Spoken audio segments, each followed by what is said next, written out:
Those were the days. Hey everyone, Justin Lee Howard here with another episode of Those Were the Days Extended, and today we are going to actually talk about one of my favorite characters of all time, the one, the only Miss Lexie Carver. And to do that, I am first going to take you back to, February 26, 1996, when Lexie Carver learned that Stefano DiMera was her biological father.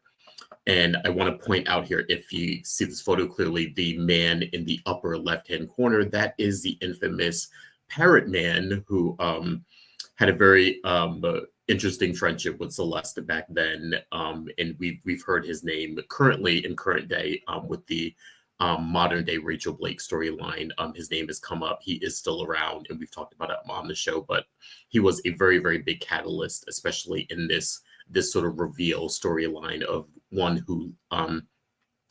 of who Lexie's mother was, and also the eventual reveal that her father was Stefano DiMera. So he's actually the one that forced Celeste to kind of reveal the truth. He kind of felt like Lexie deserved to know, and he was kind of reluctantly on her side, sort of against Celeste's. But yeah, that we're going to talk about that infamous moment pretty soon. But I want to take a little trip down memory lane and give you a little some history and some context to not only the character of Lexie, but also the actress who portrayed her, the just lovely and talented and just amazing Renee Jones, who played Lexie for almost 20 something years. But if you didn't know, this was not her first foray onto Days of Our Lives. Lexie actually was a character that it was introduced to Salem back in 1988. It was actually played by 4 previous actresses before Renee actually took over the role. But as I said, this wasn't Renee's first role on the show. She actually first showed up in Salem on Days of Our Lives back in 1982 for this, I want to say, small-ish stint on the show. She actually played Police Department Secretary Nikki Wade back then. And this was she premiered in 82 and then had a little storyline that went into a little bit of 83. But as you can see there, that's her, a very, very young Renee Jones with a very young Mr. James Reynolds as Abe. And yes, she was paired up with him at the time. They had a short-lived romance that wasn't that monumental, but I think the powers that be, and also they had the character of Abe decide that to sort of break things off with her, because I think she just was a little too young for him, which was sort of not just a comment on the ages of James and Renee in real life, but also the character of Nikki and Abe Carver on the show. So yeah, that's sort of how she kind of came and went. Not a ton of fanfare. Not very many people may remember her, but she had, again, a little stint on the show, lasted around possibly 6 months. But yeah, she was paid with James Reynolds. I think the powers that be liked their chemistry, but I think back then it skewed their ages. I think just got in the way, and it skewed a little bit. Like Abe was a little bit too old for her, or she was a little bit too young for Abe at the time, and so kind of Nikki went by the wayside a little bit there. And then, of course, 5 years later, they introduced a permanent sort of love interest for Abe in the character of Lexie. As I mentioned, 4 previous actresses that played her before Renee came on the scene back in 93 to sort of take over the role. And I think when she did, again, the age difference is still the same in terms of both actors, but I think coming on back in the 80s as a young 20-something, coming back out now 10 years later as in sort of early 30-something, I think that age gap was less noticeable on screen. So I think it made for a really good fit for her to come on and play Lexie at that age in her life, which was interesting. But yeah, kind of moving on with the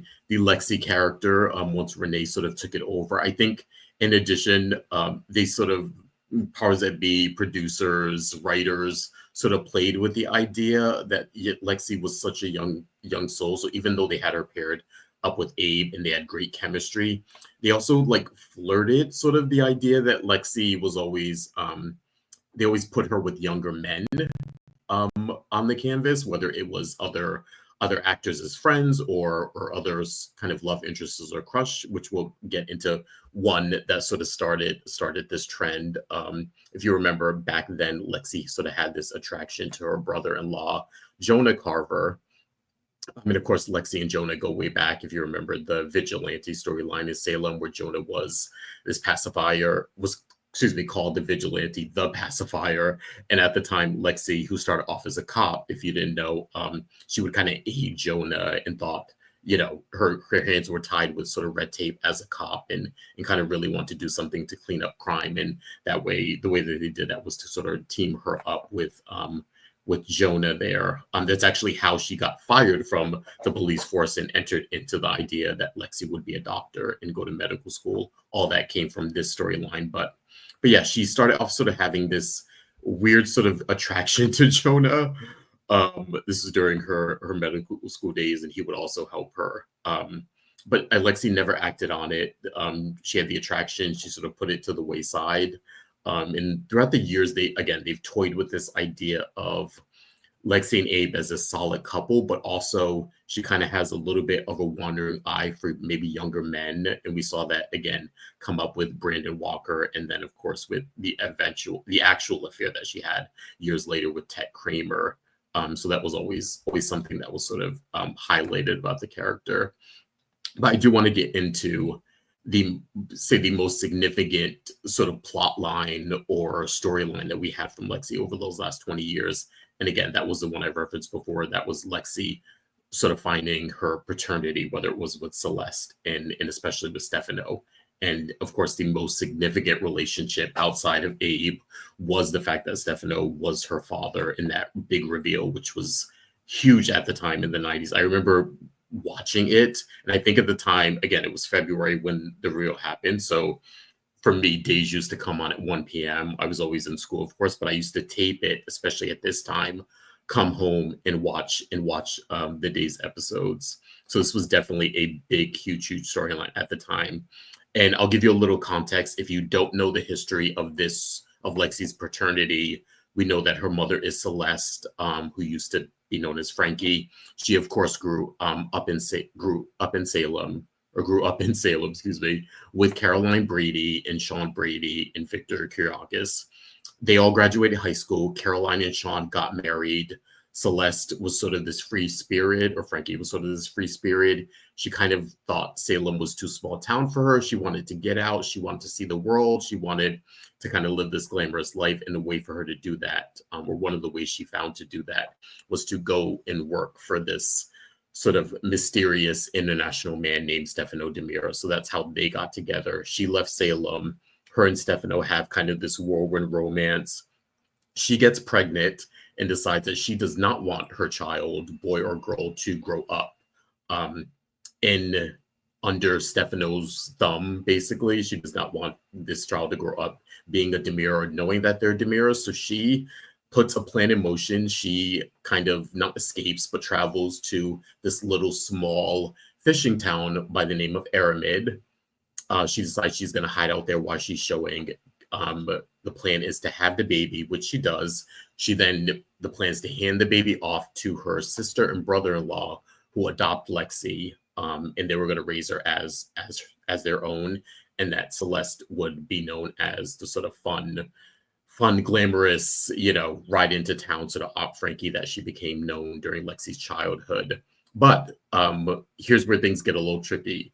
Celeste actually decides to stay a little bit in Aramid, where she befriends a local woman named Rachel Blake, who has two small children named Kristen and Peter. And this is where the colliding of all these characters come together. This is where the DiMeras meet the Blakes and how that storyline got started. This is how we eventually lead to Stefano and Celeste taking in Kristen and Peter. This is the genesis of the Rachel Blake storyline, the woman in white. All of this started back then, and all of it came from the fact of Lexi's parentage, her paternity. All that was the catalyst for sort of these all story arcs coming together. And of course, the DiMeras meeting the Blakes. And of course, to go back even a little further to throw not a wrench in here, but another part of this is that, of course, Rachel's sort of trusted best friend and confidant was a young priest by the name of John, who we know at this point in time is John Black, who is a priest in the town of Aramid that Rachel goes to, who is now friends with Celeste, who now brings Stefano into the mix. And that is how we got the infamous, the infamous Lady in White storyline. This is how we get Kristen and Peter eventually becoming DiMeras. All of that started from the genesis, again, of Celeste and Lexie's paternity here in Aramid.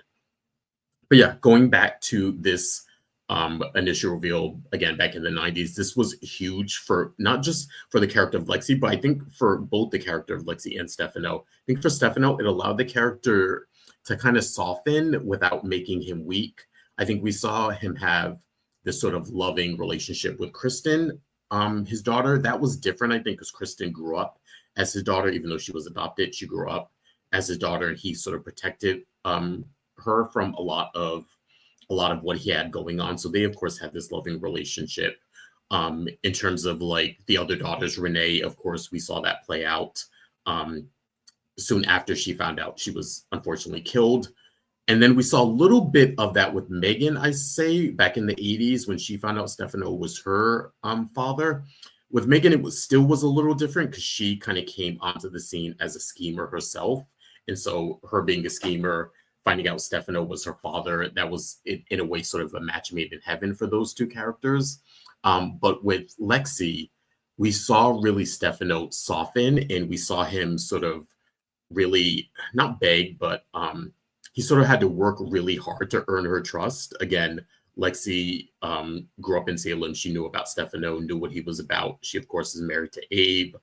You know, him and Abe are sort of long-term enemies. So the idea of him being her father just, I think, threw her for a loop, so to speak. And Stefano really did have to work to earn her trust in order for her to allow him into her family and to come around to actually develop a relationship. It was just, if you were watching back then, it was just really interesting TV. The writing was so great during this time.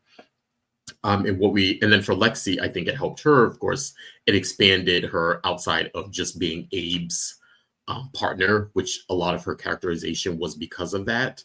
And again, her professions. We saw her that at this point, she was coming into her own as a doctor, and before that, she was this cop who was sort of disgraced and thrown off the force. So yeah, that was sort of what made up Lexie at the time. And I think, again, making her DiMera, just it changed these two characters moving forward, and it definitely set the stage for the eventual push and pull we got with Lexie and Stefano, especially when she went sort of evil Lexie for that short period of time.